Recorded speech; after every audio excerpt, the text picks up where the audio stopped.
So, you want to talk about one of Marvel's most fascinating, most kind of weird characters? We got to talk about Adam Warlock. His story, it's like a house built by two totally different architects. Imagine this. The first guy builds this incredible, powerful fortress, but then just walks away, leaves it empty. Then, years later, a second guy finds it and turns that fortress into a cathedral. We're going to dive right into that incredible, radical reinvention. Wow. Just look at the difference here. The transformation is just stark. On the left, you've got this creature they called him, just raw, chaotic, untamed power. And then on the right, that's Adam Warlock. Focused, deliberate, almost like a messianic figure. This visual alone tells you pretty much everything you need to know. This is the story of a character finding a purpose that, believe me, was never part of the original blueprint. So yeah, let's stick with that two architects idea for a second, because it's spot on. The first architects, well, those were the legends themselves, Stan Lee and Jack Kirby. They built this amazing, powerful foundation. But it was the second architect, a writer named Roy Thomas, who came in and gave that empty building a soul. He gave it a purpose, a grand design. All right, let's dive into that first phase. We're talking about a being with almost infinite power, but with absolutely zero direction. No mission, no identity, just power. That was the creature they called him. So he was literally born in a lab. You had these scientists, the Enclave, who wanted to create the perfect human being to, conquer the world for them. But here's the really fascinating part. That whole lack of purpose thing, it was happening behind the scenes too. His actual creators, Kirby and Lee, couldn't even agree on what he was supposed to be. Kirby was imagining this grand objectivist hero, while Stan Lee just wanted a classic mad scientist story. So that confusion, that conflict, it was baked right into his DNA from the very beginning.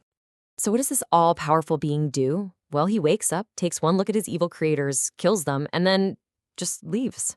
He just wanders, drifts through space with no mission, no cause. He even tries to kidnap Thor's girlfriend. Come on.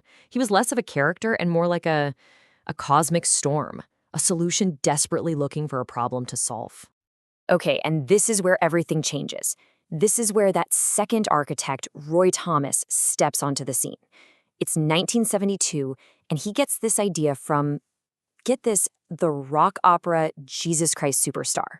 Seriously, he sees this aimless, golden-skinned character just sitting on the shelf and thinks, you know what? I'm going to turn him into a cathedral. I'm going to make him a superhero messiah. So to make this happen, he needed to set the stage, right? So he introduces this godlike being, the High Evolutionary. Think of him like a cosmic gardener. This gardener had created a perfect world, counter-Earth, a paradise. But like all good stories, paradise was lost. It got corrupted by this awful villain, the man-beast, and was just choked by what the comics call the weeds of sin and strife. And this was the whole new game plan for the character. Warlock's story wasn't just going to be another superhero punch-up. No, it was deliberately designed as a messianic arc.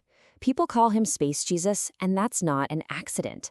That metaphor was the blueprint, the foundational design that finally gave this lost character a real divine purpose. And this arc, it unfolds in 3 super clear stages. First up, you have the divine commission. The gardener basically says, go save counter-Earth. Then comes the sacrifice and death. He goes through all these trials, gets betrayed by the very people he's trying to save, and then dies for them. And of course, what follows? The resurrection and ascension. He's reborn, defeats the big bad, and rises up into space. The parallel it's not subtle. It's right there. And a huge part of this mission was the soul gem.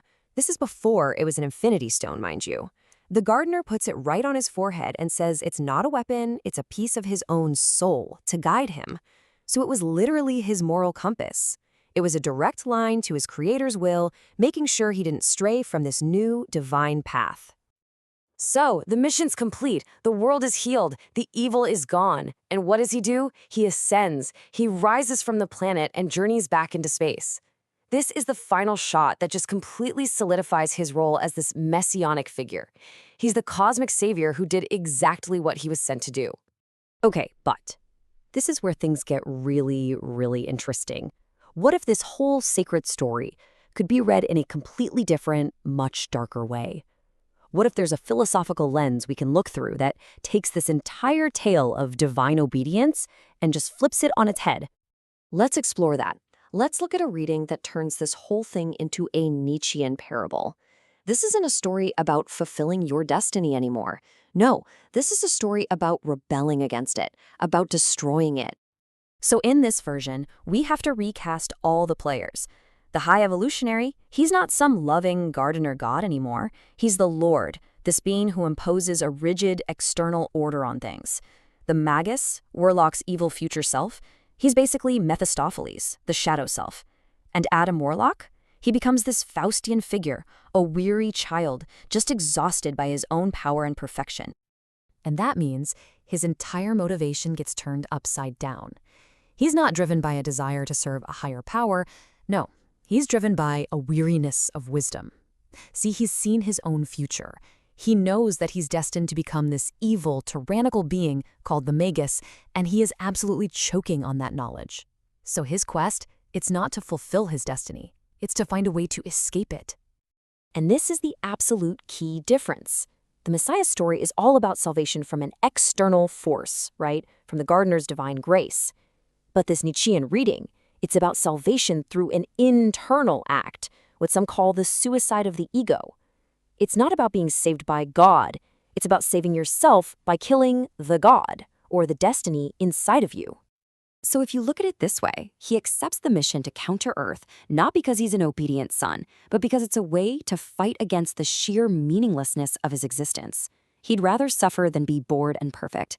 And his ultimate salvation, his great triumph, comes when he literally kills his own future self, the Magus.